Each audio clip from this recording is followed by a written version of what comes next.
ఓం సాయిరామ్ సమర్థ సద్గురు సాయినాథ్ మహారాజ్ కీ జై.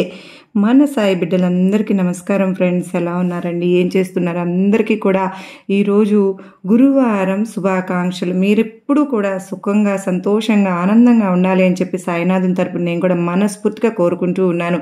ఈరోజు సాయినాథుడు అందించే సందేశం ఏంటి అంటే కనుక, తల్లి, తెలిసే నీ నుదుటి రాతను చెరుపుతున్న వ్యక్తిని నమ్ముతూ ఉన్నావు. ఇక పైన కానీ తెలుసుకోకపోతే అది పూర్తిగా నీ కర్మే అవుతుందమ్మా.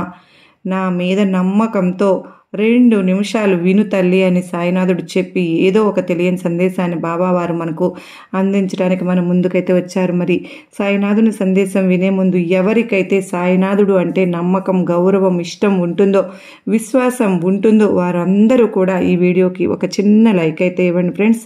మొదటిసారి సాయిబాబా సన్నిధి ఛానల్లోకి వచ్చినట్లయితే సబ్స్క్రైబ్ చేసుకుని సపోర్ట్ అయితే చేయండి. మరి దానికంటే ముందు చాలామంది కూడా చెప్పుకోలేనటువంటి సమస్యలతోటి సతమతమైపోతూ వాటిని ఎలా తీర్చుకోవాలో తెలియక ఇబ్బంది పడిపోతూ ఉంటున్నారు. అటువంటి వారి కోసం శ్రీ షిరిడి సాయిబాబా ఆశీస్సులతో జ్యోతిష్యం చెప్పబడును. గురూజీ శివరామరాజు గారు. ఫోన్ నెంబర్ 9989113230 అంటే మీరు ఇప్పటి వరకు ఎన్నో చోట్ల జ్యోతిష్యం చెప్పించుకుని మీరు ఆశించిన మార్పులు మీ జీవితాలలో జరగలేదని బాధపడి ఉంటారు. కానీ ఇక్కడ అస్సలు అలా జరగదండి. మీ సమస్యలు ఏవైతే ఉన్నాయో, ప్రేమ, పెళ్లి, ఉద్యోగం, రాజకీయం, సంతానం లేక ఇబ్బంది పడుతున్న భార్యాభర్తల మధ్య గొడవలు ఉన్న, అప్పు సమస్యలు ఉన్న, శత్రు సమస్యలు ఉన్న, అవేంటో మీరు గురువుగారికి వివరించి చెప్పినట్లయితే గురువుగారు వాటికి తగిన పూజలు చేసి మీకు రోజుల్లోనే పరిష్కారాన్ని చూపిస్తారు. గురువుగారు చెప్పినట్లు 100కు 1000% జరుగుతుంది. నమ్మకంతో కాంటాక్ట్ అవ్వండి. అంత మాత్రమే కాదు, భార్యాభర్తల మధ్య వశీకరణ, స్త్రీ మరియు పురుషుల మధ్య వశీకరణ కూడా 100% జరగబడును. మాకు ఉన్నటువంటి ఎన్నో రకాలైన సమస్యలు కూడా గురువు గారు చేసిన పూజల వల్ల అన్ని తీరి ఈ రోజున మేము ఆనందంగా జీవితంలో ముందడుగు వేస్తున్నాము. అలాగే మీ జీవితాల్లో కూడా సంతోషాలు నిండాలి అంటే వెంటనే కాంటాక్ట్ అవ్వండి. ఇక ఏమాత్రం ఆలస్యం చేయకుండా మనకు ఏమి సందేశం అందించాలని సాయినాథుడు అనుకుంటూ ఉన్నారో తెలుసుకుందాం. తల్లి, నా నుదుటి రాత బాగోలేదు, నా తలరాత బాగోలేదు. నా జీవితంలో ఎన్ని కష్టాలు, నమ్మిన వారే నన్ను మోసం చేస్తూ ఉన్నారు.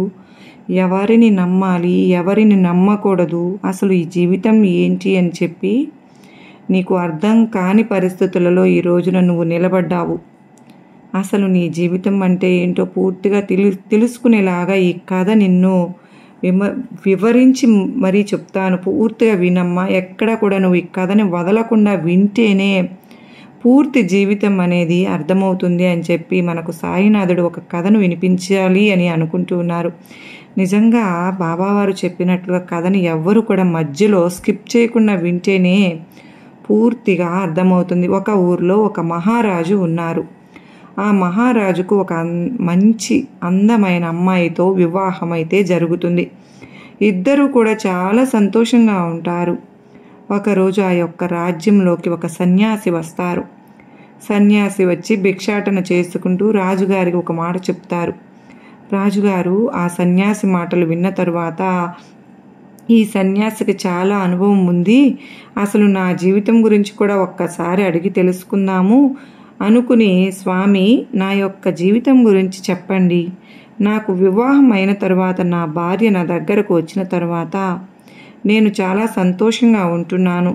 ఇక నా బిడ్డల విషయానికి వస్తే నాకు ఎటువంటి సంతానం కలుగుతుంది, నా బిడ్డల వల్ల నేను ఆనందంగా ఉంటానా అని చెప్పి అడుగుగా, అప్పుడు ఆ సన్యాసి ఏం చెప్తారు అంటే, నాయనా, నీకు బిడ్డల వల్ల మంచి ఫలితాలు అనేవి కలుగుతాయి.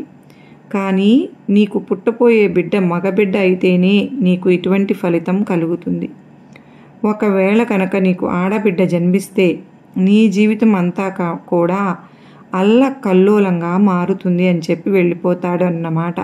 ఇక వెళ్ళిపోయిన తరువాత రాజుగారు దాని గురించే బాగా ఆలోచిస్తూ ఉంటారు. కొన్ని నెలలు గడిచిన తర్వాత ఆ రాణి అంటే గర్భంతో అంటే నెల తప్పుతుంది అన్నమాట. నెల తప్పిన తర్వాత ఈ రాజుకి మరి కాస్త టెన్షన్ ఎక్కువ అవుతుంది. ఒకవేళ అబ్బాయి పుడతాడేమో, అమ్మాయి పుడుతుందేమో, అమ్మాయి పుడితే నా జీవితం అల్లకల్లోలం అయిపోతుంది అని చెప్పి ఆ సన్యాసి చెప్పారు కదా. మరి ఎలా ఈ సమస్యకు పరిష్కారం ఏంటి అమ్మాయి పుడితే నేను ఏం చేయాలి అని చెప్పి చాలా ఆలోచిస్తూ ఉంటాడన్నమాట. ఇలా ఆలోచిస్తూ తనలో తనే మదన పడిపోతూ ఉన్నప్పుడు ఆ రాణి తన దగ్గరకు వచ్చి, మహారాజా, ఇదివరకు మీరు చాలా సంతోషంగా ఉండేవారు, కానీ ఈ మధ్య మీరు దేని గురించో ఎక్కువగా ఆలోచిస్తూ ఉన్నారు. అసలు ఏమి జరిగింది నాతో చెప్పండి అని అంటారు. ఆ సన్యాసి చెప్పిన మాటలన్నీ కూడా ఆ రాజుగారు తన యొక్క భార్యకు వివరిస్తారు. అప్పుడు భార్య చాలా బాధపడుతుంది, కానీ మహారాజుకు ఒక్క మాట కూడా ఎదురు చెప్పదు. మహారాణి, నువ్వు ఖచ్చితంగా మగబిడ్డకు మాత్రమే జన్మనివ్వాలి మహారాణి. ఒకవేళ పొరపాటును గనక నువ్వు ఆడబిడ్డకు జన్మనిచ్చావు అంటే కనుక నిన్ను ఇంకా నీకు పుట్టిన బిడ్డను ఇద్దరిని కూడా చంపేస్తాను. ఇందులో ఎటువంటి మార్పు లేదు అని చెప్పి ఆ మహారాజు చెప్పడంతో ఆ రాణి మరి కాస్త భయపడిపోతూ ఉంటుందన్నమాట. ఇక గర్భంతో ఉన్న తన భార్యకు నెలల నుండి ప్రసవం రోజు కూడా దగ్గర పడుతుంది. ఇక ఒకరోజు మహారాణికి నొప్పులు రావడం మొదలవుతాయి. అనుకున్న విధంగానే తనకు ఆడపిల్ల కాకుండా మగపిల్లవాడే జన్మిస్తాడు. ఇక మగబిడ్డ జన్మించిన తర్వాత కోరుకున్నదే జరిగింది అని చెప్పి ఆ రాజు సంబరపడిపోతాడు. మహారాణి కూడా అప్పటి వరకు ఎవరు పుడతారని భయంతో టెన్షన్తో ఉన్నా తను కూడా ఆ టెన్షన్ నుంచి రిలీఫ్ అయ్యి ఎంతగానో సంతోషపడిపోతూ ఉంటుందన్నమాట. ఇలా ఇక ఆ బాబుకు కూడా 2-3 సంవత్సరాలు వస్తాయి. ఆ సన్యాసి చెప్పిన విధంగానే ఆ యొక్క రాజ్యం కూడా ఎంతో ఆనందంగా ఉంటుంది. ఇక మళ్ళీ రెండవసారి కూడా మహారాణి గర్భం అంటే గర్భధారణ చెందుతుంది. ఇక తరువాత మళ్ళీ టెన్షన్ మొదలవుతుంది. ఈసారి ఆ రాజ్యం యొక్క పనుల మీద మహారాజు వేరే ఒక రాజ్యానికి వెళ్ళవలసి వస్తుంది. వేరే రాజ్యానికి వెళ్లే ముందు మహారాణి దగ్గరకు వచ్చి రాజు ఏమని చెబుతాడు అంటే, రాణి, ఇప్పుడు నువ్వు గర్భంతో ఉన్నావు. నేను మరొక పని మీద ఊరు విడిచి వెళ్లాల్సి వస్తుంది. నేను తిరిగి వచ్చే లోపు నీకు ఖచ్చితంగా ప్రసవం అనేది జరుగుతుంది. ఒకవేళ పొరపాటును గనక నీకు ఆడబిడ్డ జన్మిస్తే కనుక నువ్వు పురుట్లోనే ఆ బిడ్డను చంపేసి, లేకపోతే మాత్రం నేను ఊరుకోను, నిన్ను రాజ్య బహిష్కరణ చేసేస్తాను అని చెప్పి మరీ చెప్తాడు. ఇక ఆ మాటలకు మహారాణి ఎంతగానో భయపడిపోతుంది. ఎందుకంటే రాజుగారు కేవలం మాట మాత్రమే కాదు, ఏదైనా చెప్పారు అంటే కనుక అది ఖచ్చితంగా జరిగేలాగా చూసే మొండివారు కూడా. ఇక అనుకున్న ప్రకారమే మహారాజు ఆ రాజ్యాన్ని విడిచి మరొక రాజ్యం దగ్గరకు పని మీద వెళ్తారు. వెళ్ళినాక తరువాత ఇక రాజుగారు వెళ్ళిన కొన్ని నెలలకు మహారాణి ప్రసవ సమయం దగ్గరికి వచ్చి 12 ఆడబిడ్డకు జన్మనిస్తుంది. అనుకున్నట్లుగానే ఆడబిడ్డకు జన్మనివ్వడంతో మహారాణి ఆడబిడ్డ జన్మించిందని చాలా బాధపడుతుంది. తన ప్రసవ సమయంలోనే దుఃఖం ఆపుకోలేక ఆ బిడ్డను గుండెకు హత్తుకుని చాలా పెద్దగా ఏడుస్తుంది. ఇక ఆ యొక్క ఇద్దరిని చూసి మంత్రసాని, ఎవరైతే ప్రసవం చేయడానికి వచ్చిన వైద్యురాలు ఉందో, అప్పటి రోజుల్లో ఆ వైద్యురాలని మంత్రసాని అని పిలిచేవారు కదా, ఆ మంత్రసాని మహారాణిని అడుగుతుంది, ఎందుకు రాణి, ఎందుకు ఏడుస్తున్నావు? నీకు అందమైన లక్ష్మీ స్వరూపమైనటువంటి అమ్మాయి పుట్టింది.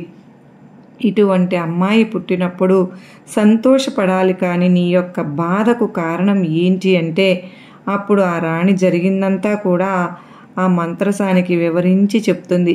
అయితే మహారాణి, మీ యొక్క బాధను నేను దూరం చేస్తాను. ఇప్పుడే ఈరోజే నీ యొక్క బిడ్డను నేను తీసుకుని వెళ్ళిపోతాను.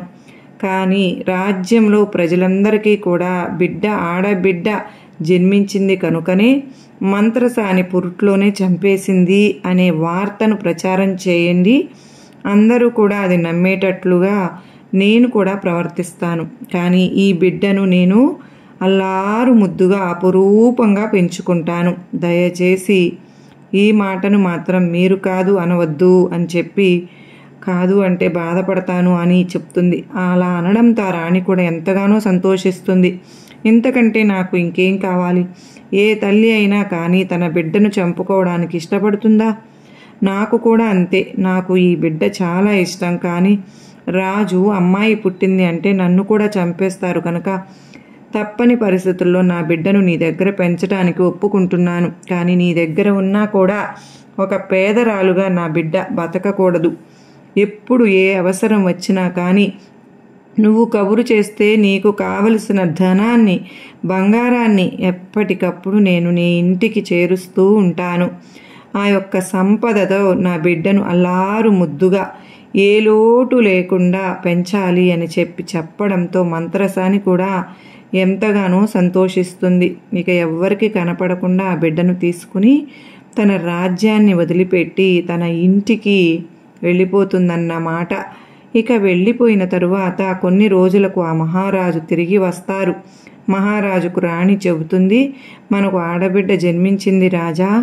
మీరు చెప్పినట్లుగానే పురుట్లోనే మంత్రసాని ఆ పాపను చంపేసింది అనేసరికి తను చెప్పినట్లుగా చేసింది అని చెప్పి భార్యను చాలా ప్రేమగా దగ్గరకు తీసుకుని, నువ్వేమీ బాధపడవద్దు, ఆడబిడ్డ కారణంగా మన జీవితాల్లో కష్టాలు వస్తాయి అని చెప్పి ఆ రోజు సన్యాసి చెప్పారు కనుకనే నేను ఆడబిడ్డను వద్దు అనుకుంటున్నాను అని చెప్పి అంటారు. ఇక ఆ విషయాన్ని రాజు కూడా మరచిపోయి చక్కగా రాజ్యాన్ని చూసుకుంటూ ఉంటారన్నమాట. ఇక అలా కొన్ని రోజులు జరుగుతూ ఉండగా రోజులు సంవత్సరాలు పెరిగే కొద్దీ ఆ బిడ్డ కూడా చక్కగా పెరుగుతూ ఉంటుంది. బిడ్డ చాలా అందంగా ఉంటుంది. ఎంత పేద కుటుంబంలో ఆ బిడ్డ పెరుగుతున్నప్పటికీ మహారాజు వారసురాలు కనుక ఆ రాజ్య వారసత్వం యొక్క లక్షణాలు పునికి పుచ్చుకుని ఆ బిడ్డ ఎంతగానో అందంగానూ చాలా తెలివితేటలు గల అమ్మాయిగా చాలా చక్కటి రూపంతో ఆ అమ్మాయి పెరుగుతుందన్నమాట. ప్రతి ఒక్కరూ ఆ అమ్మాయిని చూసిన వాళ్ళు ఈ మంత్రసానికి ఇంత అందమైన అమ్మాయి ఎలా పుట్టింది వచ్చింది అని చెప్పి ఎవరు ఈ బిడ్డ అని చెప్పి అందరూ చుట్టుపక్కల వారందరూ అడుగుతూ ఉండగా ఆ మంత్రసాని ఆ బిడ్డ తన మేనగోడలు అని చెప్పి ఆ మేనగోడలి యొక్క అమ్మా నాన్న చాలా అందంగా ఉంటారు కనుకనే ఈ బిడ్డ కూడా అంత అందంగా పుట్టింది అని చెప్పి అలా చెప్పుకుంటూ వచ్చిందన్నమాట. ఇక ఇలా ఆ అమ్మాయి పెద్ద మనిషి కూడా అవుతుంది. పెద్ద మనిషి అయిన తరువాత తను యవ్వనపు వయసు వచ్చిన తరువాత 16 సంవత్సరములకు ఆ బిడ్డ చాలా అందమైన స్వరూపంగా, చాలా చక్కటి స్వరూపం, అసలు ఒక దేవకన్య ఇంత అందంగా ఉంటుందా అన్నట్లుగా ఆ అమ్మాయి రూపురేఖలు తయారయ్యాయి. ఒకరోజు చక్కగా తన అందమైన కురులతో తలస్నానం చేసి ఆ తల తుడుచుకుంటూ తన మేడ మీద నుంచుని ఆ తలను ఆరబెట్టుకుంటున్న సమయంలో మహారాజు గుర్రపు స్వారీ మీద కింద నుంచుని ఉంటాడు. వచ్చి అప్పుడు ఆ తల వెంట్రుకల నుంచి కారిన ఆ నీటి చుక్కలు ఆ రాజు యొక్క ముఖం మీద పడినప్పుడు ఒక్కసారిగా ఆ మహారాజు తలపైకెత్తి చూడగానే అందమైన అమ్మాయి కనిపించేసరికి మంత్రిని పిలిచి ఆ అమ్మాయి ఎవరు, ఇంత అందంగా ఉంది అని చెప్పి అడుగుతాడు. అప్పుడు ఎవరో నాకు తెలియదు రాజుగారు, మీరు కనుక్కోమంటే కనుక్కుంటాను, నేను వచ్చి చెప్తాను అని చెప్పగా మహారాజు ఆ అమ్మాయి యొక్క పూర్తి వివరాలు నాకు తెలియపరచండి, నేను ఆ అమ్మాయిని పెళ్లి చేసుకోవాలి అని అనుకుంటున్నాను. ఎందుకంటే అసలు ఇంత అందాన్ని నేను ఎప్పుడు చూసిందే లేదు, ఎంత చక్కగా ఉంది ఆ అమ్మాయి అని చెప్పి అంటాడు. అనగా ఇక ఆ మంత్రి కనుక్కోవడానికి వెళ్తాడు. ఇక మహారాజు రాజ్యానికి వెళ్ళి ఆ రోజు రాత్రంతా కూడా ఆ అమ్మాయి గురించే ఆలోచిస్తూ ఉంటాడు. ఆ అమ్మాయి యొక్క రూపమే ఆయన కలలో కనిపిస్తూ ఉంటుంది. అదే ఆలోచనలతో అతను రాజుగారు ఆ రోజు ఆహారం కూడా తీసుకోవడం మానేసి గడుపుతాడు. ఇక తరువాత రోజు మంత్రి ఆ అమ్మాయి ఒక మంత్రసాని మేనకోడలు అని చెప్పి ఆ అమ్మాయిది చాలా పేద కుటుంబం అని చెప్పి ఆ అమ్మాయి యొక్క తల్లిదండ్రులు చనిపోతే తన మేనగోడలను తనే పెంచుకుంటుంది అని చెప్పగా ఆ మంత్రసాని దగ్గరకు భటులను పంపించి ఆ అమ్మాయిని పెళ్లి చేసుకుంటాడు రాజు అని చెప్పండి అనగా ఇక అప్పుడు భటులు వెళ్ళి ఆ మంత్రసాన్ని అడుగుతారు. మహారాజా, నీ యొక్క మేనగోడల్ని పెళ్లి చేసుకుంటాను అని అంటున్నారు. మరి అనగా ఆ మాట విని ఒక్కసారిగా తన గుండె ఆగిపోయినంత పని అవుతుంది మంత్రసానికి. ఎందుకంటే ఆ యొక్క రాజు ఎవరు, ఆ యొక్క అమ్మాయి తండ్రి. ఒక తండ్రే తన కుమార్తెను పెళ్లి చేసుకోవడం ఏంటి స్వామి, ఇది ఎక్కడైనా ఉందా అసలు, ఇది ఎక్కడి విచిత్రం ఈ పరిస్థితి ఏ పగవారికి కూడా రాకూడదు, ఏ కన్న కూతురికి రాకూడదు అని చెప్పి తన దేవుని గదిలోనికి వెళ్ళి కుమిలిపోయి ఏడుస్తుందన్నమాట. ఇక నా మేనగోడల్ని మహారాజుకి ఇవ్వడం కుదరదు. ఎందుకంటే తనకు ఎటువంటి వివాహము చేసే ఉద్దేశమే నాకు లేదు. కనుక మీ యొక్క రాజుకి చెప్పండి, ఇది జరగదు అని చెప్పి.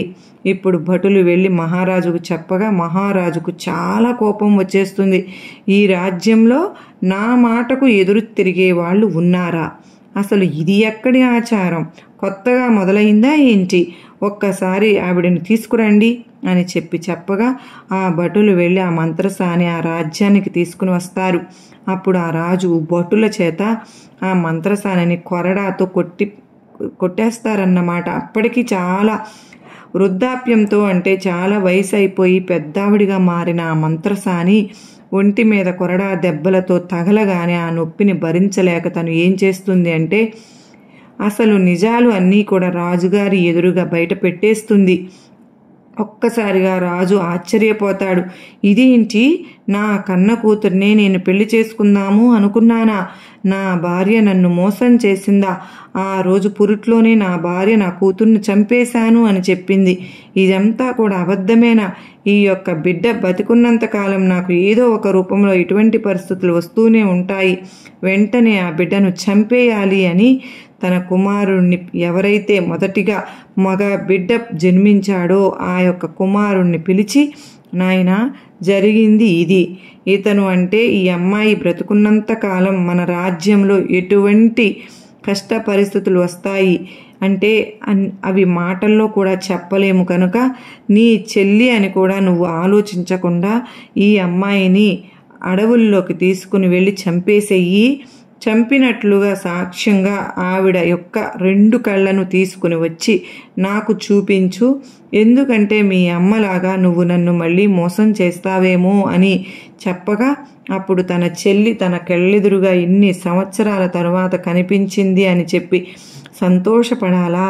లేకపోతే తన తండ్రి తన చేతులతో ఇంత దుర్మార్గమైన దారుణమైన పనిని చేయమన్నాడే అని బాధపడాలో ఆ అబ్బాయికి ఏమీ అర్థం కాలేదు. కానీ తండ్రి మాట వినకపోతే ఆ తండ్రి ఎంత మూర్ఖుడో ఆల్రెడీ ఆ కుమారునికి తెలుసు. ఇక తండ్రి మాట కాదనలేక తన చెల్లిని తీసుకుని అడవులలోకి వదిలిపెట్టే దారిలో చెల్లి, నేనైతే నిన్ను నా చేతులతో చంపలేనమ్మా. ఎందుకంటే ఏ అన్నా కూడా ఇలా ఇటువంటి దారుణంగా తన యొక్క సొంత చెల్లెలినే హత్య చేయడం అనేది ఎక్కడ లేదు. కనుక నీవు ఈ అడవులలోనే జాగ్రత్తగా ఉండమ్మా. కానీ నేను నా తండ్రికి చెప్తాను నిన్ను చంపేశాను అని. దానికి సాక్ష్యంగా నేను జింక కళ్ళను తీసుకుని వెళ్ళి చూపిస్తాను అని చెప్తాడు. అప్పుడు లేదు అన్నా, నువ్వు ఖచ్చితంగా నన్ను చంపు. ఎందుకంటే నాన్నగారి మాటని నువ్వు కాదని ఇలా మోసం చేయడం పద్ధతి కాదు. నన్ను చంపి నా కళ్ళనే తీసుకుని వెళ్ళి నాన్నగారికి చూపించు అనగా, లేదమ్మా నేను ఆ పాపం చేయలేను అని చెప్పి ఆ అమ్మాయిని అడవులలో ఎవ్వరికీ కనిపించకుండా అడవికి మధ్య భాగంలో వదిలిపెట్టి ఒక జింకను హత్య చేసి ఆ జింక 2 కళ్ళను తీసుకుని వెళ్ళి తన తండ్రికి చూపిస్తాడు.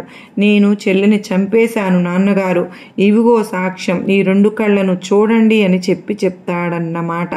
ఇక అవి చూసిన తరువాత శభాష్, నువ్వు కూడా నా కుమారుడివి అనిపించావు అని చెప్పి తన యొక్క కొడుకును హత్తుకుని తను చాలా సంతోషపడతాడు. కానీ తన తల్లి మాత్రం అప్పటి వరకు మంత్రసాని దగ్గర సంతోషంగా నా కుమార్తె ఉంది అని చెప్పి సంతోషపడి కొద్ది సంవత్సరాలు కూడా గడవక ముందే తన యొక్క కుమార్తె యొక్క చావు వార్త నా చెవిన పడింది అని బాధపడుతూ కూర్చుని ఉన్నప్పుడు కుమారుడు వెళ్ళి, అమ్మా ఎందుకు బాధపడుతున్నావు అని అడగగా, నాయనా నిజంగానే నువ్వు నీ చెల్లిని చంపేశావా అని చెప్పి తల్లిని అడుగుతుంది తల్లి. లేదమ్మా, నేను నీ యొక్క మంచి బుద్ధులతో పెరిగిన అబ్బాయిని కనుక నా చెల్లిని చంపలేదమ్మా. నేను నీతో అబద్ధం చెప్పలేను. తన తండ్రితో ఎందుకు చెప్పాను అంటే నా తండ్రి ఎంత మూర్ఖుడో నాకు తెలుసు. కనుక తండ్రితో, నా యొక్క కన్న తండ్రితో అలా అబద్ధం చెప్పాల్సి వచ్చింది. అది తప్పైనా కానీ తప్పు లేదమ్మా. కానీ నీతో మాత్రం అబద్ధం నేను చెప్పను. కనుక నా యొక్క చెల్లిని నేను చంపలేదు. అడవికి మధ్య భాగంలో వదిలిపెట్టి ఒక జింకను చంపి ఆ జింక 2 కళ్ళను తీసుకుని వచ్చి నా చెల్లి కళ్ళు అని చెప్పి నాన్నగారికి చూపించానమ్మా. అనేసరికి తనకు ప్రాణం లేచి వచ్చినట్లయి, అమ్మయ్య, ఎలాగైనా నా కుమార్తె బ్రతికే ఉంది కదా అని సంతోషపడుతుందన్నమాట. ఇక అమ్మాయి ఆ అడవి యొక్క మధ్య భాగంలో ఉండి ఎటు వెళ్ళాలో ఎక్కడికి వెళ్ళాలో ఏమీ అర్థం కావడం లేదు. తను రోజు రోజుకు ఆహారం వెతుక్కోవడానికి ఆకలితో అలమటించిపోయి బాధపడిపోతూ ఉండేది. అక్కడ ఏవో ఆకులను తిని తన యొక్క కడుపును నింపుకుంటూ ఉండేది. కొన్ని నెలలు గడిచే కొద్దీ తన యొక్క ఒంటి మీద ఉన్న బట్టలు కూడా కొంచెం కొంచెంగా చినిగిపోవడం మొదలుపెట్టాయి అన్నమాట. ఇక పూర్తిగా 1 సంవత్సరం అయితే గడుస్తుంది. ఆ అమ్మాయి చాలా అందంగా ఉంటుంది. తను పూర్తిగా చిక్కిపోయినప్పటికీ కూడా చాలా అందమైన ఆకృతిని తను కలిగి ఉంటుంది. ఇక ఒకరోజు ఏం జరుగుతుంది అని అంటే, ఎవరో అడవిలోనికి గుర్రపు స్వారీ చేసుకున్నట్లుగా వచ్చే సౌండ్ అనేది వినిపిస్తుంది. ఆ యొక్క శబ్దానికి నగ్నంతో ఉన్న అమ్మాయి, ఎందుకంటే సంవత్సరం గడిచేసరికే తన ఒంటి మీద నూలి పోగు కూడా లేకుండా పోయింది. అలా గుర్రపు బండి యొక్క శబ్దం వినిపించేసరికి ఒక చెట్టు పొదల్లోకి వెళ్ళి ఆ అమ్మాయి దాక్కుంటుంది. ఇక గుర్రపు బండి మీద ఒక రాజకుమారుడు వస్తాడు. ఆ రాజకుమారుడు వచ్చి ఆ పొదకల్లే చూసి అక్కడ ఎవరు ఉంది అని చెప్పి పెద్దగా అరుస్తాడు అన్నమాట. అలా అరిచేసరికి ఆ అమ్మాయి ఇక్కడికి ఎవరో ఒక మనిషి వచ్చాడు అని గుర్తించి నేను ఒక అమ్మాయిని అని చెప్పి జరిగిందంతా చెప్పేసరికి ఆవిడ యొక్క బాధను విని ఆ రాజకుమారుడు తన యొక్క బట్టలను తీసి ఆ అమ్మాయికి పొదల చాటుకు విసిరేస్తే ఆ అమ్మాయి రాజకుమారుడి యొక్క బట్టలను ధరించి ఆ పొదల్లో నుంచి బయటకు వస్తుంది. ఆ అమ్మాయిని ఒక్కసారిగా అలా చూసేసరికి ఆ అబ్బాయి కళ్ళు అనేవి అంటే అమ్మాయిని చూసి ఎలా అంటే ఎంత అందంగా, అంత చక్కటి ముఖం అన్నమాట, చక్కటి కురులు, చాలా అందంగా అనిపిస్తుంది. ఆ అమ్మాయి ఎంత అందంగా ఉంది ఈ అమ్మాయి అని చెప్పి ఆ అమ్మాయి మీద ఆ క్షణంలోనే ఆ అబ్బాయి మనసు పారేసుకుంటాడు. ఎలాగైనా కానీ పెళ్లి చేసుకుంటే ఈ అమ్మాయినే పెళ్లి చేసుకోవాలి, నా భార్యకు కావలసిన పూర్తి అర్హతలు ఈ అమ్మాయికే ఉన్నాయి అనుకుని, నీవు నాకు చాలా చక్కగా నచ్చావు, నేను ఒక రాజ్యానికి రాజకుమారుడను, నువ్వు నన్ను పెళ్లి చేసుకుంటావా అనేసరికే అప్పటికే చాలా కష్టంలో బాధలో ఉన్న అమ్మాయి సరే అని చెప్పి ఒప్పుకుంటుంది. అలా ఒప్పుకున్న వెంటనే తను ఆ గుర్రపు బండి మీద అమ్మాయిని కూడా అంటే ఎక్కించుకుని తన యొక్క రాజ్యానికి తీసుకుని వెళ్ళి ఆ రాజ్యంలో అంగరంగ వైభవంగా ఆ అమ్మాయిని పెళ్లి చేసుకుంటాడు. ఆ అమ్మాయిని పెళ్లి చేసుకున్న తరువాత కొన్ని సంవత్సరాలు అంటే ఒక 2 సంవత్సరాలు గడిచిన తరువాత తను గర్భవతి అవుతుంది. తనకి ఒక అందమైన బాబు జన్మిస్తాడు. ఆ బాబు జన్మించిన తరువాత ఆ అమ్మాయికి అప్పటికి కూడా ఏమాత్రము అందము అనేది తగ్గదు.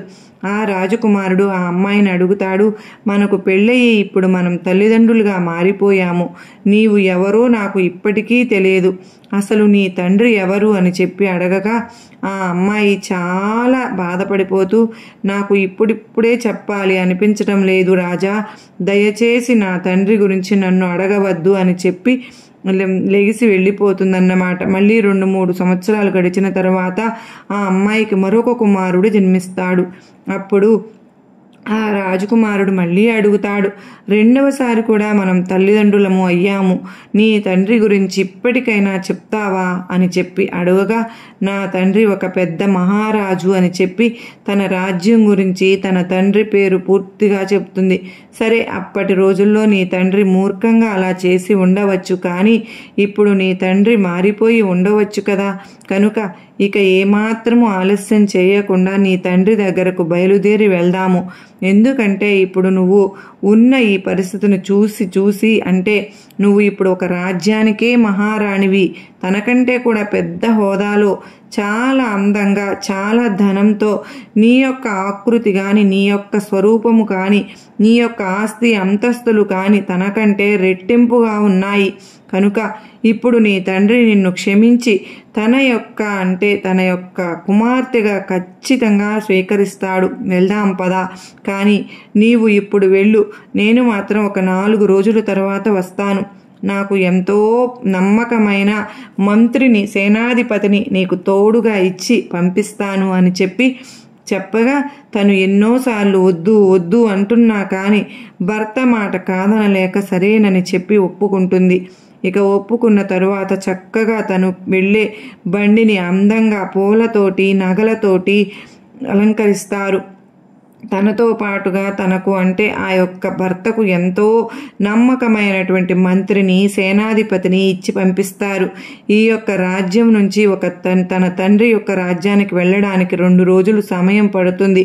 మార్గమధ్యంలో వెళ్ళే దారిలో చాలా చీకటి పడిపోతుందన్నమాట. అలా చీకటి పడిపోతూ ఉన్నప్పుడు ఆ యొక్క మంత్రి సేనాధిపతి ఆ యొక్క రాజు అంటే రాణి గారికి ఒక పెద్దగా మంచిగా అందంగా గుడారాన్ని ఏర్పరుస్తారు.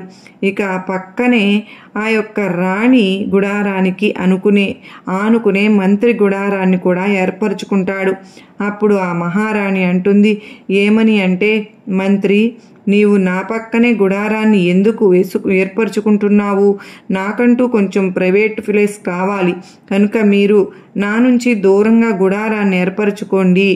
రాత్రి సమయంలో మీరు నాకు దూరంగా ఉండడమే నాకు చాలా చాలా సురక్షితం అనేసరికే, లేదు రాణి, నాకు మహారాజు చెప్పారు మిమ్మల్ని క్షేమంగా చూడమని, మీ అవసరాలన్నీ కూడా తీర్చమని, కనుక మీ మాట వినకుండా మేము ఇక్కడ గుడారాన్ని ఏర్పరచుకున్నందుకు మమ్మల్ని క్షమించండి అని చెప్పి ఆ యొక్క రాణి మాటలు వినకుండా అక్కడే ఆ మంత్రి గుడారాన్ని ఏర్పరచుకుంటాడు. ఇక గుడారాలు ఏర్పరచుకున్న తరువాత రాత్రి సమయంలో ఆ పక్కన ఉన్న సేనాధిపతి నిద్రపోయిన తరువాత ఆ మహారాణి గుడారంలోకి ఆ మంత్రి ప్రవేశిస్తాడు. ఏదో అలజడి వచ్చి ఆ రాణి మేల్కొంటుంది. ఏంటి మంత్రి, ఈ సమయంలో నువ్వు నా గుడారం లోపలికి ఎందుకు వచ్చావు అనేసరికి ఆ మంత్రి ఏది కూడా వినకుండా ఆ రాణికి దగ్గరికి వెళ్తాడు అన్నమాట. అప్పటికే ఆ రాణికి పూర్తిగా అర్థమైపోతుంది, ఏదో తను తప్పు పని చేయడం కోసమే నా దగ్గరకు వస్తున్నాడు అని చెప్పి అనుకుని అప్పుడు తన యొక్క పెద్ద కుమారుని ఎదురుగా నుంచోబెడుతుంది. నీవు ఏం చేస్తున్నావో నీకు అర్థమవుతుందా? నేను ఒక మహారాజు యొక్క కుమార్తెను, అదేవిధంగా ఒక రాజకుమారుడి యొక్క భార్యను. నీవు కనుక నన్ను తాకాలి అంటే ముందు నా పెద్ద కుమారుడిని దాటి రావాలి అని చెప్పి అనేసరికే అప్పటికే కామంతో కళ్ళు మూసుకుపోయినటువంటి ఆ మంత్రికి ఏది కూడా అర్థం కాదు. తన యొక్క కత్తిని తీసి ఆ పెద్ద కుమారుడి తల నరికేసి రాణికి దగ్గరకు వెళ్తాడన్నమాట. అలా దగ్గరకు వెళ్ళేసరికి ఇక ఆ మంత్రి యొక్క పూర్తి ఆలోచన మహారాణికి అర్థమవుతుంది. ఎందుకంటే తన యొక్క కొడుకు ప్రాణాన్ని కూడా తీసిన వాడు నా ప్రాణాన్ని కూడా తీయడు అని గ్యారెంటీ ఏముంది? ఇప్పుడు ఈ యొక్క మంత్రి ఏం చెప్పినా కూడా వినడు అని ఆలోచించుకుని, మంత్రి నీవు నా కోసం కొంచెం సమయం వెయిట్ చేయాలి, ఎందుకంటే నేను స్నానం చేసి వస్తాను, తరువాత నువ్వు ఏదైతే అనుకుంటూ ఉన్నావో అది చేయవచ్చు అని చెప్పి తను ఆ గుడారం వెనుక భాగం నుంచి దూరంగా పారిపోయి ఒక చెట్టు పొదలో ఆ రాత్రంతా దాక్కుంటుందన్నమాట. ఇక మళ్ళీ ఉదయం అవుతుంది. ఉదయం అయిన తర్వాత యథావిధిగా ఆ చెట్టు పొదలో నుంచి బయటకు వస్తుంది. బయటకు వచ్చి మళ్ళీ ఆ యొక్క మహారాణి తన యొక్క చిన్న కుమారుడు మంత్రి సేనాధిపతి అందరూ కలిసి ప్రయాణం మొదలు పెడతారు. 2వ రోజు మళ్ళీ రాత్రి సమయం అయ్యేసరికి మళ్ళీ గుడారం ఏర్పరచుకుని అక్కడ స్థావరం ఉండబోతారు. మొన్న అంటే నిన్న రాత్రి మంత్రి ఆ పని చేశాడు. ఈరోజు సేనాధిపతి ఆ యొక్క మహారాణి గుడారానికి దగ్గరలో గుడారాన్ని ఏర్పరచుకుంటాడు. అప్పుడు ఆ రాణి ప్రశ్నిస్తుంది, నీవెందుకు నాకు దగ్గరలో ఏర్పరచుకుంటున్నావు? నువ్వు వెళ్ళి దూరంగా ఏర్పరచుకో అని చెప్పి. అప్పుడు ఆ సేనాధిపతి ఏం చెప్తాడు అంటే, రాజుగారు మిమ్మల్ని కంటికి రెప్పలా కాపాడమన్నారు కనుక రాజుగారి మాట మేము వింటాము అని చెప్పి రాణి ఎన్ని చెప్తున్నా కూడా వినకుండా సేనాధిపతి అక్కడే ఏర్పరచుకుని మళ్ళీ అర్ధరాత్రి సమయంలో మహారాణి గుడారంలోకి ప్రవేశిస్తాడు. మళ్ళీ ఆ సేనాధిపతికి కూడా ఇదే దురాలోచన ఉంది అని చెప్పి ఆ మహారాణి పసిగెట్టి తన యొక్క చిన్న కుమారుణ్ణి మళ్ళీ తన ఎదురుగా నుంచోబెట్టి మహారాజు ఎంత కోపిష్టివాడో మీ అందరికీ తెలుసు. నేను నా బిడ్డలు అంటే ఆ మహారాజుకు ఎంత ప్రేమో మీకు తెలుసు. అదేవిధంగా నేను ఒక పెద్ద మహారాజు యొక్క కుమార్తెను. ఇన్ని తెలిసి కూడా మీరు అటువంటి దారుణానికి చేస్తానికి ముందుకు వస్తూ ఉన్నారు అంటే మీకు ఎంత ధైర్యం!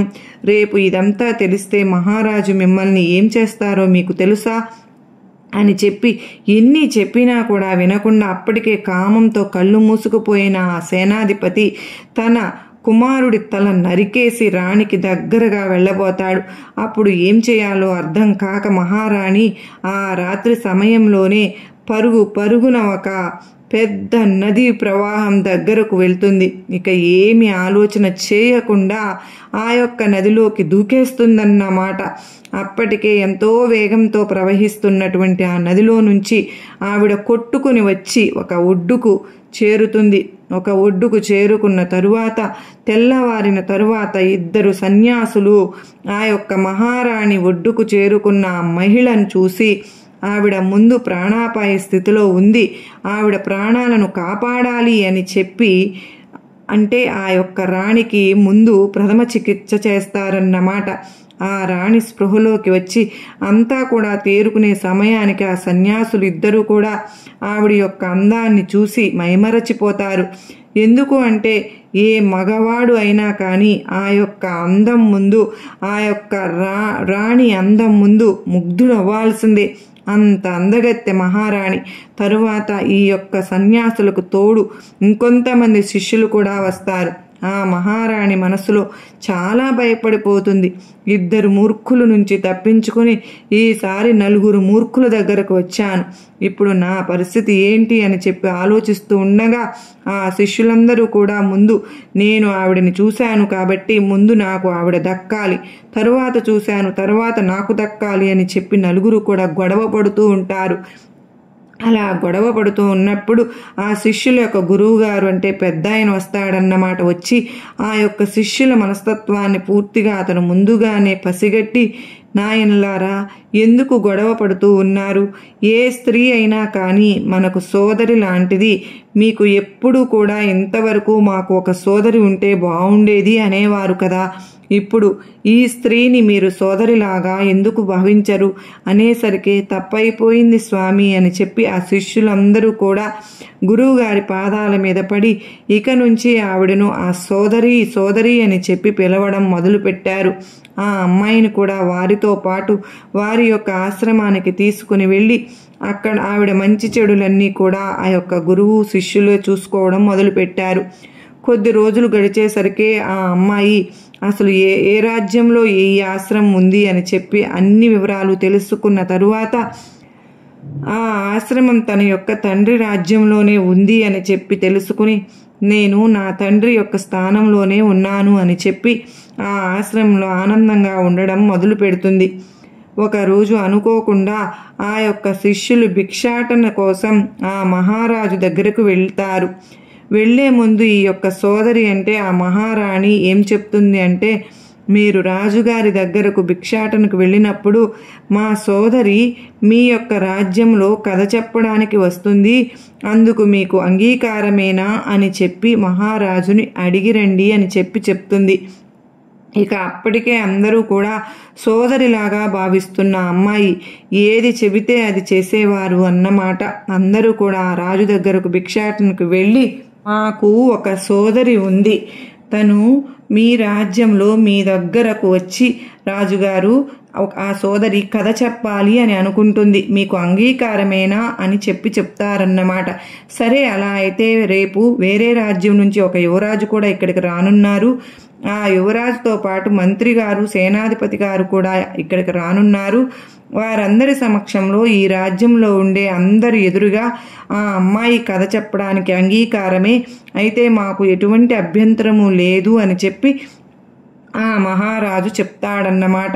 ఇక సరేనని చెప్పి ఆ యొక్క రాణి కూడా అంటే ఆ యువరాణి కూడా ఒక యోగి వేషం వేసుకుని ఆ యొక్క రాజ్యంలోకి వెళ్తుంది. తనకు కావలసిన వారందరూ కూడా అక్కడే ఉన్నారు. తండ్రి వేరొక రాజ్యం నుంచి వచ్చిన యువరాజు అంటే తన భర్త, తన యొక్క బిడ్డలను చంపిన మంత్రి, సేనాధిపతి, ఇక ఆ రాజ్యంలో మిగతా యొక్క రాజులు కూడా అందరూ అక్కడే ఉన్నారు. ముందుగానే ఆ అమ్మాయి చెబుతుంది, నేను కథ చెప్పినప్పుడు ఎవరూ కూడా మధ్యలో వెళ్ళడానికి వీలు లేదు. ఎప్పుడైతే మధ్యలో వెళ్ళిపోతారో ఆ క్షణంలోనే నేను కథను ఆపేస్తాను. కనుక మీరు ఎవరైనా వెళ్ళాలి అనుకుంటే కథ మొదలవ్వక ముందే లేచి వెళ్ళిపోండి. ఇష్టమైన వాళ్ళు మాత్రమే ఇక్కడ ఉండండి అని చెప్తుంది. అప్పుడు ఆ యువరాజు అంటే ఆ మహారాజు చెప్తాడు, అంటే తండ్రి చెప్తాడన్నమాట, అమ్మా ఎవరు కూడా ఇక్కడి నుంచి వెళ్ళరు. ఎవరైనా కానీ వెళ్తే వారిని ఖచ్చితంగా శిక్ష పడుతుంది. ఇక నువ్వు కథ చెప్పడం మొదలుపెట్టు అనేసరికి ఒక రాజ్యంలో ఒక మహారాజు ఉన్నాడు.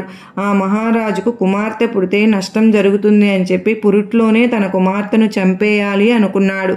కానీ ఆ కుమార్తెను ఒక మంత్రసాని తీసుకుని వెళ్ళి పెంచుకుంటుంది. తరువాత తను బ్రతికే ఉంది అని తెలిసిన తరువాత తన కుమారుడికి ఇచ్చి చంపేయమని అడవులకు పంపిస్తాడు. ఇలా చెప్తూ ఉండగా మహారాజు కళ్ళల్లో నీళ్లు వస్తూ ఉంటాయి. ఇలా మాట వరుసకి ఒక్క మాటగా చెప్పిన అమ్మాయి ఎంతో ఆవేదనతో చెప్పే పద్ధతిలో చెప్తూ ఉండగా ఆ మహారాజు తను ఎంత మహాపాపం చేశాను, ఇది నా గురించే కదా అని ఆలోచిస్తూ ఉంటాడన్నమాట. ఆలోచిస్తూ ఉన్నప్పుడు అప్పుడు ఏం జరుగుతుంది, తర్వాత చెప్పమ్మా అని అంటూ ఉంటాడు. అప్పుడు ఆ సోదరుడు తన యొక్క చెల్లిని చంపడం ఇష్టం లేక జింక కళ్ళను తీసుకుని వెళ్ళి తన తండ్రికి చెల్లిని చంపాను అని చెప్పి అబద్ధం చెప్తాడు. ఇక తరువాత 1 సంవత్సరం గడిచిన తరువాత ఓ యొక్క యువరాజు ఒంటి మీద నూలిపోగు లేకుండా చెట్ల పొదల్లో అల్లాడిపోతున్న ఆ యొక్క యువరానికి తన బట్టలు ఇచ్చి, అదేవిధంగా తన హృదయంలో స్థానం ఇచ్చి తనను పెళ్లి చేసుకుని తీసుకుని వెళ్తాడు. ఎంతో సంతోషంగా ఉన్న వారి కుటుంబంలోకి 2 మగబిడ్డలు కూడా వస్తారు. తరువాత తన తండ్రిని కలవడానికి తనకి ఎంతో నమ్మకమైన మంత్రిని, సేనాధిపతిని ఇచ్చి పంపించగా ఆ మంత్రి కుమారుడును సేనాధిపతిని చిన్న కుమారుడును పంపిస్తారు. అలా పంపించినప్పుడు పెద్ద కుమారుడిని మంత్రి, చిన్న కుమారుడినేమో సేనాధిపతి చంపేస్తారు. ఎంతో నమ్మకస్తులైన వారు చివరకు ఏం జరిగింది, నా భార్య బిడ్డలు ఏమయ్యారు అని చెప్పి రాజు తిరిగి వచ్చిన తరువాత మంత్రిని, సేనాధిపతిని అడిగితే, మీ భార్య ఒక మంత్రసాని, ఆవిడ యొక్క మహిమలు సంపాదించుకోవడం కోసం తన బిడ్డలిద్దరినీ కూడా చంపేసింది అని చెప్పి ఆ రాజుకి నమ్మేటట్లుగా ఇద్దరు చెప్పుకున్నట్లుగా ఒకే మాట చెప్తారు. ఆ యొక్క మంత్రి, సేనాధిపతి మాటలను ఆ రాణి భర్త నమ్ముతాడు. అప్పటి నుంచి ఆ యొక్క మనసులో ఆ రాణి మీద ఎంతో కోపం, ద్వేషం పెంచుకుంటారు. కానీ చంపింది మాత్రం మంత్రి, సేనాధిపతి.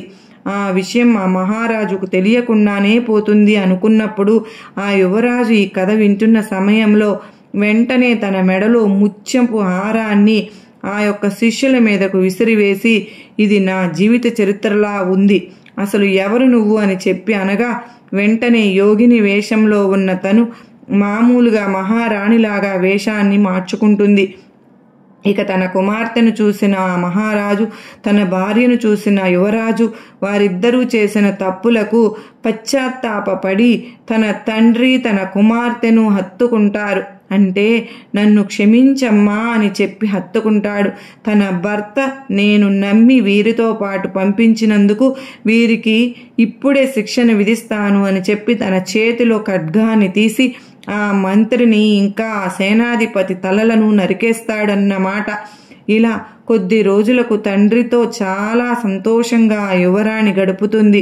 అదేవిధంగా తన యొక్క భర్తతో కూడా కలిసి సంతోషంగా ఉంటూ మరొక 2 మగబిడ్డలకు జన్మను ఇచ్చి ఆనందంగా ఉంటుంది. అయితే తల్లి, ఈ కథ ఇప్పటి వరకు మీరు విన్నందుకు చాలా సంతోషం. అసలు విషయం ఏంటో తెలుసా? ఈ కథను నీ జీవితానికి సంబంధం ఏంటి అంటే గనుక, బిడ్డ తన యొక్క నుదుటి రాతను మార్చుకునే శక్తి లేక ఎన్నో ఆస్తులు, అంతస్తులు, ఐశ్వర్యములు పుట్టిన యువరాణి సైతము ఎన్నో కష్టాలను అనుభవించింది. మరి అటువంటిది ఎంతో నమ్మకమైన వ్యక్తులు ఆ యువరాజుని మోసం చేసి తన కన్న బిడ్డలను సైతము చంపేశారు. నీవు ఇటువంటి దుర్మార్గపు సమాజంలో బ్రతుకుతున్నావు కనుక నీ నుదిటి రాతను నువ్వే రాసుకోవాలి. ఎవరిని నమ్మాలి, ఎవరిని నమ్మకూడదు. స్త్రీ ఎవరి దగ్గర ఎప్పుడు కూడా తన నమ్మిన వారి దగ్గర స్త్రీని వదిలిపెడుతూ ఉంటారు. నా యొక్క చుట్టాలే కదా, నా బిడ్డను చూసుకో అని చెప్పి ఇలా ఎప్పుడు కూడా ఆడపిల్లను వదిలి వెళ్ళేటప్పుడు ఎవరు ఎటువంటి వారు అని చెప్పి ఆలోచించి ఆడపిల్లను విడిచి వెళ్ళాలి. ఇప్పుడున్న ఈ సమాజంలో ఎవరిని కూడా నమ్మకూడదమ్మా బిడ్డ. ఎన్నో దారుణాలు అనేవి ప్రతిరోజు నీ చెవిన పడుతూనే ఉన్నాయి కదా. నా యొక్క వంతుగా నేను నీకు ఈరోజు ఈ సందేశాన్ని అందించడానికి గల కారణం ఏంటి అంటే బిడ్డ, ఆడపిల్ల ఒక ఆదిశక్తితో సమానం కనుక ఆడపిల్ల ఇంటికి లక్ష్మీదేవిగా భావించుకుని ఎప్పుడు కూడా ఆడపిల్లని గర్భంలోనే చిదిమేయాలి అనే ఆలోచనలను మానుకుని ఆడపిల్ల మా ఇంటికి మహాలక్ష్మి అని చెప్పి ప్రతి ఒక్కరూ కూడా భావించుకోవాలి అన్న ఉద్దేశంతోటే ఇది నీకు వినిపించడం జరుగుతుంది. కనుక ఆడపిల్ల నీ ఇంట పుడితే లక్ష్మీ కటాక్షం, ఐశ్వర్యం, ఆరోగ్యం అన్నీ కూడా నీ గుమ్మంలో అడుగు పెడతాయి అని చెప్పి నువ్వు నమ్మి తీరాలి. కనుక ఎన్నో సంవత్సరాల నుంచి ఎదురు చూస్తున్న నీ యొక్క కోరిక తీరబోతోంది బిడ్డ. కనుక నువ్వు ఎవరిని నమ్మాలో నమ్మకూడదో కూడా ఈ కథ ద్వారా నువ్వు తెలుసుకోవాలి.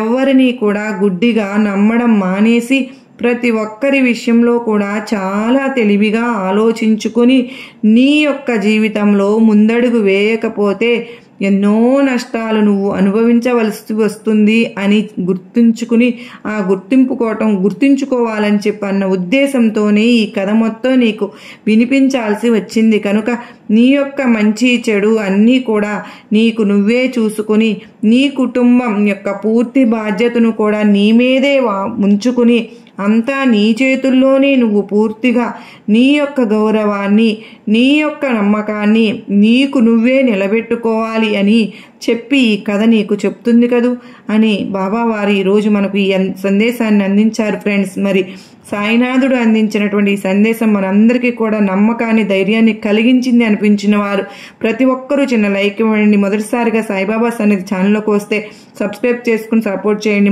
మరో చక్కని సాయినాథుని సందేశం తప్పకుండా కలుసుకున్నాం. అంతవరకు కూడా సాయినాథుని ఆశీస్సులు మనందరిపైన ఉండాలని మనస్ఫూర్తిగా కోరుకుంటూ సర్వే జనా సుఖినో భవంతు, లోకా సమస్త సుఖినో భవంతు. ఓం సాయిరామ్. శ్రీమాత్రే నమః. ఆడపిల్ల అంటే మహాలక్ష్మి, ఆ శక్తి స్వరూపం అని నా మనసులో ఉంది.